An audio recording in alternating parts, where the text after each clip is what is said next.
Toukokuu. Kekkosen vaihduttua Koivistoon, oliko hän muuttunut?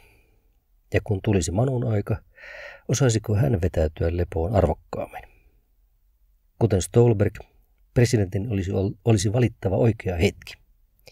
Kun jätät paikkasi, muista tehdä se ajoissa, neuvoi jo Seneca. Vai oliko se Cicero, jota Kekkonen oli lainannut oppimatta yhtään enemmän? Mistä se nyt tarkistaisi? Ohjeen Eino oli ottanut talteen saaren aarrearkkuun niin kuin Markus Aureliuksen opetuksen siitä, että 40 ikävuoden jälkeen ei tule vastaan uutta. Uskostaan oli tehnyt rivetä, ennen kuin kukkivien jälkeiset siemenet oli jaksanut istuttaa.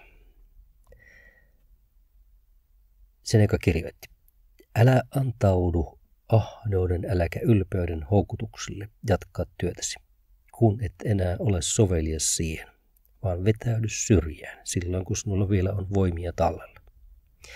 Kun ansiokas palvelus on tuonut mukanaan kunniaa ja mainetta, on aika noudattaa taivaallista sääntöä ja vetäytyä huomaamattomuuteen. Se, joka ei väisty ajoissa, ei ainoastaan menetä mainettaan, vaan myös rikkoo velvollisuudessa, koska hän ei enää kykene täyttämään sitä. Sodan kumu. Onko se vihdoin unta? Takaako YYA-sopimus yhtä hyvät aseet meille kuin viholliselle vanhojen venäläiskoneiden halkoessa kulakkaa taivastamme? Niin tyyntä. Näkee, miten jylinä lentää kaukana hävittäjän perässä. Rauhan aikaa oli eletty vajat 20 vuotta, kun hän muisteli Iisalmen pommituksia pienen Eenon näkökulmasta. Oliko se jo Oulunkylässä? Sinne paettiin yöstä tulleen hälyä. Jotkut Kurenpolven kylällä lukivat, että Eino oli tehnyt Myllyraivion rintamamiestilan raivanneesta isästään Käpy Kaartilaisen toisessa romaanissani. Esikoisen jälkeen oli haukuttu mustalaiseksi. Mieluummin sekin kuin isänsä halveksiva poikanen. Olipa ukko ollut kuinka vaivainen sängyn lailla tupakoija. Raivionsa hän oli urakoinut ja miehen reijän täyttänyt. Samalle ojalle saa lähteä nuorempi, eikä kestä monta päivää edes penkan laidalla. 3 kuokalla raivattiin meidän pellot. 2 omasta viljelyksestä hän oli saanut sadokseen puukkoa selkään.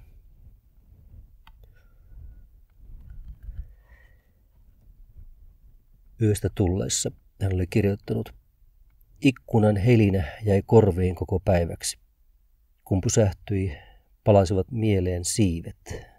Liikkumatta etenevät mustat, raskaat koneet.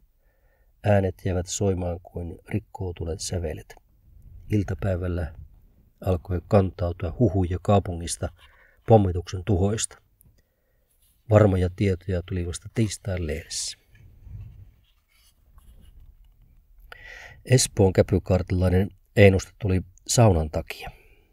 Tai Uupelon talonmiehen, joka ei painanut sitä napukkaa. Onko napukka paikallaan, on sanottu sen jälkeen Iisalmessakin. Kylmä sauna ei naurattanut Espoossa niin kuin oli tullut kerrotuksi Saarikirjassa. Jäädään sinne, eletään kalalla ja marjoilla, hän oli sanonut etelässä liian monta vuotta sitten. Vanhoilla verkoilla ja pottupellolla palataan 50-luvun omavaraistalouteen. Niin hän oli uskotellut. Sitä rauhallista elämää he olivat yrittäneet silloin, kun tyttö oli pieni ja kivirauniot sen verran isoja, että erottuvat taimikosta. Rotat ajettiin saaresta, naapurin vasikoita otettiin hoitoon, toisena kesänä kanoja niin kuin lehtoissa lintukodossa. Syntyi runoja. Eino kantoi levysoittimen kannon päähän, järjesti tupakkavehkeet eteensä, haki kellarista viikko sitten kirkastetun viljavan kiljukullon. Mitä muuta Kynä olisi tarvinnut ollakseen syönnillään, niin kuin Lasse Virenin mainospiikkarit Montrealissa. Kukkien herätessä mantereella, kuten parhaaseen kukkivien aikaan, Kurenpolven kylällä Einon ajatukset toistavat toivettaan. Saaressa ne ovat vihretyneet lumien sulamisesta lähtien. Olisi pyhä. Hän katsosi järvelle, hiljainen sade vinoina aaltoina, muutama aste lämmintä. Kurjen huuto kuin Hyryn novellissa. Kirjailijan salaisuus ei ollut liuska päivässä, vaan lukeminen. Varmaan 6 kirjaa viikossa, jos niitä alkaisi laskea. Viikonloppuna mökille lähtöä olivat viivyttäneet vaimoväen puheet olosuhteiden alkeellisuudesta. Laituri vähintään, muuten rannasta ei pääse jalkoja kastelematta. Kunnollisen telan puutteessa muovivene oli kolhiintunut rantakiviä vasten. Ennen kääntämistä muutama pahin vettä ilmasääliöihin imevä reikä olisi pitänyt paikkailla. Muovimyrkyt tappavampia keuhkoille kuin piippu. Putkimiehen teippi yhtä tyhjän kanssa, kuten oli tullut todistetuksi. Kukapa ei viihtyisi paremmin kaupungissa kuin vuotavassa veneessä, kylmän kosteessa tuvassa ja koskena kyyneleet uuniin savuttaessa. Tyttären kanssa oli kumminkin käyty katsomassa korvasienet. Lapsuuden metsissä kasvoi sopivan ikäisiä hakkuuaukkoja, uusien omistajien kerättyä tiiliä, kerrostalon muuttoa silmällä pitäen. Täälläpä sitten kukkien asettelu parvekkeelle emäntien erääelämää. Torilta saa valmista taimea sen, kun ukko hissin ovelle kantaa. Sammakko lähettää kädellä. Tyttö on löytänyt pensaiden varjosta elämää, jota tahtoo tuoda näytille työhuoneeseen. Tunkkaisia kirjoja ja piipunhajuja pelkäämättä. Täällä ihminen tukehtuu kuin sammakko. Sudelma auttaa yhtä vähän kuin tyttö uskoo, että eläin on päästettävä luontoon, vaikka sitten kuivalle pihalle. Saaren kasvimaalla kypsyisi mansikka, tilliäkin omasta pellosta nousisi. Nyt siellä heräilee nokkonen. Syksyllä rendun ruusua olkapään korkeudella muistuttaa ensimmäiset voikukan pallerot asfaltin raossa. Viime vuonna samaan aikaan toukokuussa kesän ensimmäiset itikat jäivät vaivoon rannalla. Viimeisen Eino iski tytön tukasta autossa. Meluessa hän oli miettinyt polvea, siihen jäisi arpi. Huulen juuressa oli jo yksi muistona koukusta, huitojen mato-ongilla saaren rantakivellä. Tyttö oli kompastunut tällaisena varhaiskesän kuumana iltapäivänä. Polvessa aukeni vanha haava. Irronnut rahka oli muisto pyöräilyharjoituksista. Sillä reissulla korvasinet olivat tulleet vastaan 2 kesää sitten hakatulla aukolla. Autossa ne eivät ehtineet hyppiä silmille palumatkalla. Metsän pohjaa oli yritetty siivota sisäihmisen silmälle sopivaksi kulttuuriksi. Märkiä housun polvia sukiessa ymmärtää ikimetsän hengen, tappion totaalisen luonteen. Aukon laidalla viisastelu oli tyssännyt. Loppui kertalinttuulla kuusen juuren opettaessa kompastelun taidetta. Raskaiden koneiden äänet soivat korvissa. Vanhat rummut ajettu umpeen, jopa lähteen yli ajettu. Telaketjun jälkiä ei peitä tuttu sammal vuosikymmeniin. Rypykuoppaa riittäisi satoja metrejä. Kiviperän täyttäjiä ei vaan hypännyt ilmaan, ei veripäätä, joka olisi säikytellyt ihmistä. Jäiden lähdettyä lopullisesti Haapajärvestä Eino pääsi soutamaan Suurisaarelleen 17. toukokuuta 1987. Päivää myöhemmin kuin saarikirjan ajassa. Västiherra tervehtii rannassa, sinivuokot juhlistavat sopimusta kesän saapumisen kanssa. Vappuviikon jälkeen oli kärsitty vilua ja nälkää, routa ja rospuuttoa. Mikään ei ottaisi tulta ilman saaren aikaa. Ei edes syttyjä saanut veisteltyä työtuolilla, vaikka hän oli nauttinut kohmeloinsa lääkkeeksi romantikkojen äitiä ja isää. Rousseau oli asunut monessa ihastuttavassa paikassa. Silti yksikään Euroopan helmistä ei tehnyt häntä yhtä onnelliseksi ja jättänyt muistoksi yhtä suloista kaipuuta kuin pienen järven keskellä odottanut Saint-Pierren saari. 300 vuotta sitten saarella seisoi ainoastaan yksi talo, iso ja viihtyisä. Perin sairaalan omaisuutta, kuten koko lohtu järven sylissä. Omassa kylässä hän oli heikoimmillaan. Närkästyneemmät uhkailivat oikeusjutuilla. Saareltaan käsin hän oli kytännyt rantanaapureita, vakoillut muistiinpanoja ja paljastanut yhä uusia puolia paikkakuntalaisten mädännäisyydestä. Jokainen, jolla oli jotain pelättävää, ja kenelläpä ei olisi, tunsi olonsa epävarmaksi saunansa lauteilla ja salaisimmissa ryyppyporukassa, jonka jäseneksi hänet oli kelpoitettu. Näin hänestä oli tullut puolustamansa porukan petturi, kylän kavalta ja kusitolppa, johon lyötäisiin värikäs vaaranmerkki. Velipojan mukaan hirtteen vetämistä oli suositeltu turpaan lyömisen ja munien tervaamisen jälkeen.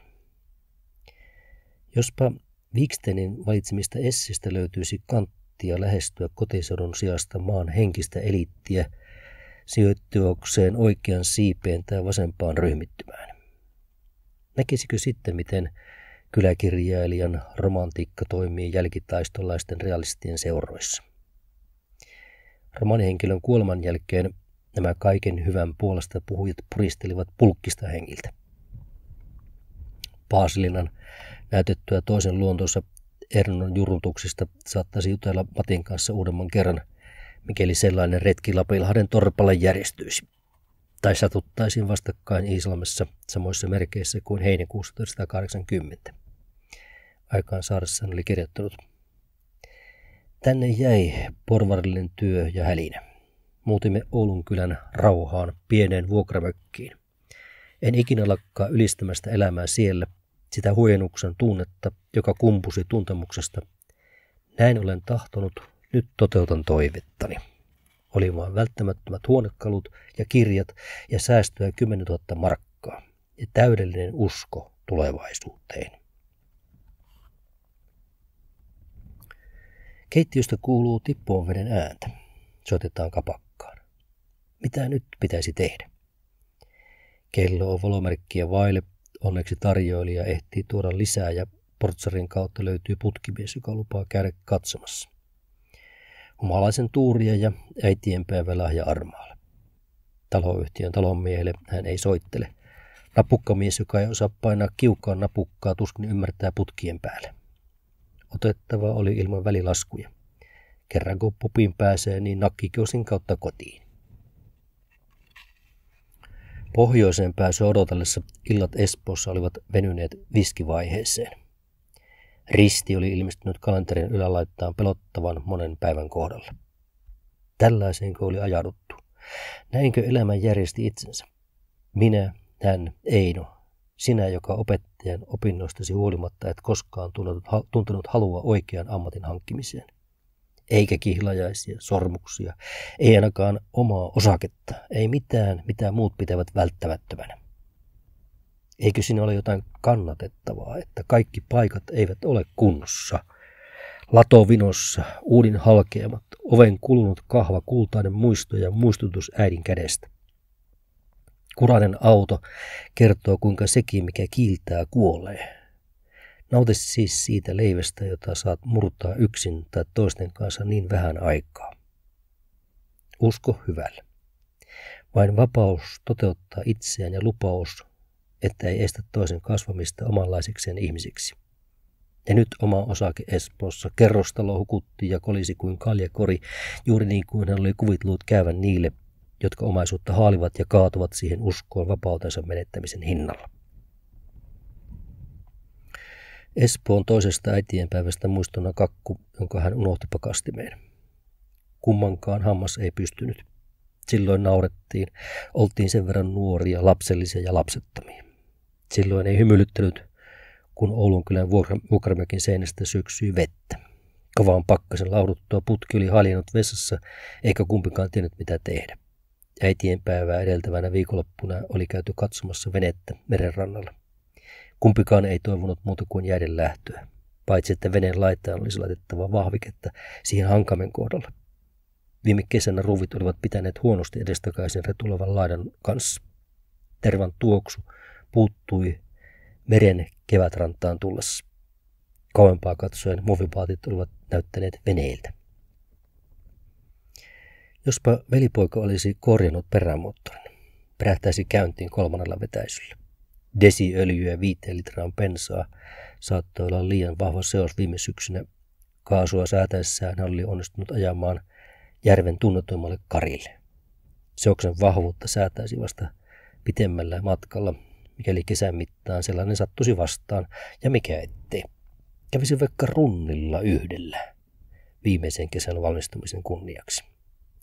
Toisaalta ehtisi sitä pienemmillä kierroksilla soutamallakin, vaikka tulisi isompi hätä. Keittiö tulvisi tai käsikirjoitus syttyisi palaamaan. Piipun perskat. Muistan ne.